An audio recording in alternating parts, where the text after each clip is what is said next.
Être comme Jésus, être comme Jésus, tout mon souhait, être comme lui,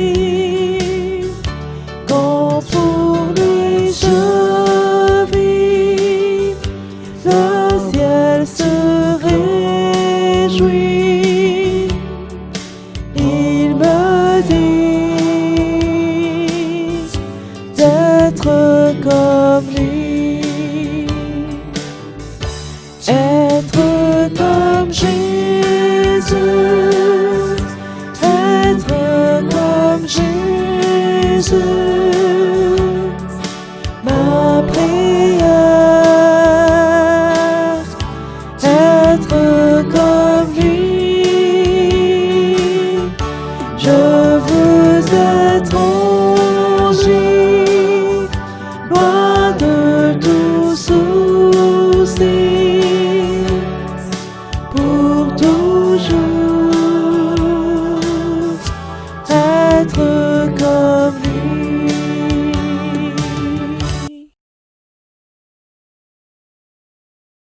Semaine de prière, année 2020.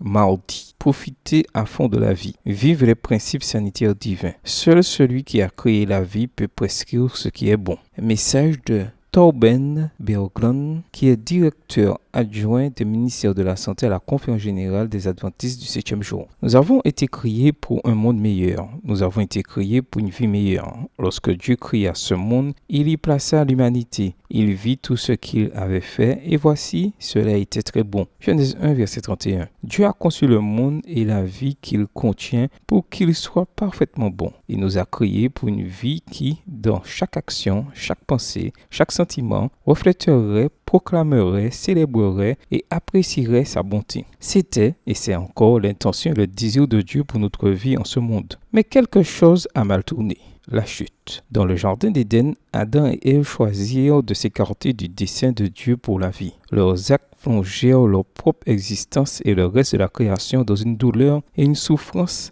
incommensurables. Oh, si seulement ils avaient écouté, si seulement ils avaient été fidèles, tout le mal subsèque aurait été évité. Ils se confièrent, hélas, en eux-mêmes plutôt qu'en Dieu, et écoutèrent le diable. Dès lors, l'histoire de l'humanité a été une histoire d'infidélité envers le dessein divin pour la vie, une histoire de méfiance envers le Créateur, une histoire de douleur, de souffrance et de mort. Le sauvetage. Heureusement, Dieu ne nous a pas abandonnés. Il tente constamment d'atteindre chaque être humain ici-bas. L'intention et le désir de Dieu pour la bonté dans ce monde et dans notre vie sont toujours les mêmes. Mais le diable a pour mission d'attaquer tout ce qui appartient à Dieu, tout ce qu'il a créé, tout ce qui est bon, tout ce qui est vie. Nous vivons au milieu de ce grand conflit entre le Christ et Satan, entre le bien et le mal, entre la vie et la mort. Le Christ cherche à sauver et Satan, lui, à détruire. Nous avons tous été victimes de ces attaques diaboliques. Nous nous sommes tous égarés et avons suivi notre propre voie. Ésaïe 53, verset 6.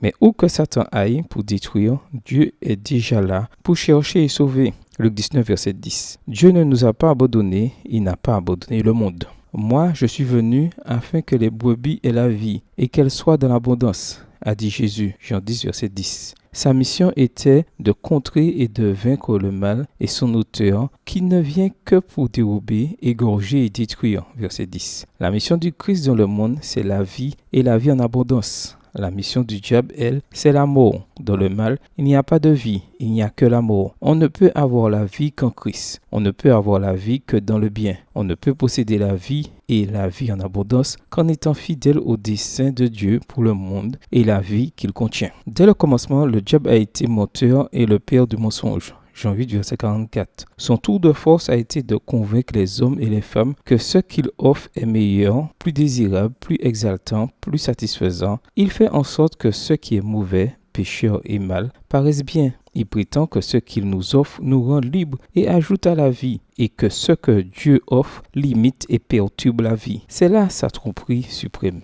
Mais c'est un mensonge. La véritable vie, la vraie vie, n'est possible qu'en ce que Dieu a créé, béni et donné. Seul ce que Dieu donne satisfait nos besoins réels et nos aspirations les plus profondes. L'Éternel ne refuse aucun bien à ceux qui marchent dans l'intégrité. Psaume 84, verset 12. Dieu est le seul donateur, soutien et guérisseur de la vie. Celui-là seul qui a créé la vie peut prescrire ce qui est bon. C'est par la Bible qu'il révèle à l'humanité ce qui est bon. Alors que dans un esprit de prière, nous lisons et méditons les Écritures, les principes pour la vie dont le Saint-Esprit nous convainc sont là. Prescription divine pour vous et moi, afin que nous ayons la meilleure vie possible en ce monde. De l'histoire de la création à la promesse d'un nouveau ciel et d'une nouvelle terre, Apocalypse 21, verset 1, on t'a fait connaître aux hommes ce qui est bien, Michée 6, verset 8. Dieu ne nous refuse aucune bonne chose. Alors que nous vivons au cœur du conflit qui fait rage entre le bien et le mal et que nous nous souvenons de l'Éden et soupirons après le ciel, il nous faut une guérison et une restauration quotidienne.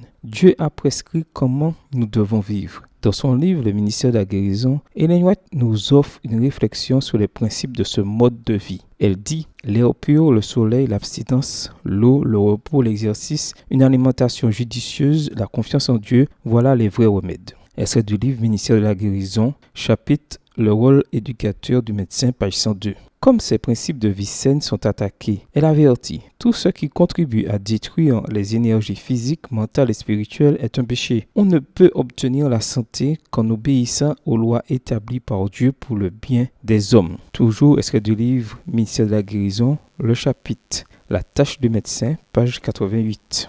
Et elle ajoute, il faut expliquer aux hommes que le chemin des commandements de Dieu est aussi celui de la vie. C'est le Seigneur qui a établi les lois de la nature et celles-ci ne sont pas des exigences arbitraires. Car toute défense d'ordre physique ou moral implique une promesse. Si nous y obéissons, nous aurons part à cette dernière. Dieu ne nous oblige jamais à bien faire, mais il cherche à nous délivrer du mal pour nous porter au bien. Extrait du livre toujours Le mystère de la guérison, le chapitre La tâche du médecin à la page 89. Alors que les Israélites se tenaient à la frontière de la terre promise, Moïse les mit au défi et les supplia. « Vois, je mets aujourd'hui devant toi la vie et le bien, la mort et le mal. Car je te commande aujourd'hui d'aimer l'Éternel ton Dieu, de marcher dans ses voies et d'observer ses commandements, ses prescriptions et ses ordonnances, afin que tu vives et que tu multiplies. Choisis la vie afin que tu vives, toi et ta descendance, pour aimer l'Éternel ton Dieu, pour obéir à sa voix et pour t'attacher à lui. C'est lui qui est la vie. » Deutéronome 30, versets 15 à 20, version Colombe.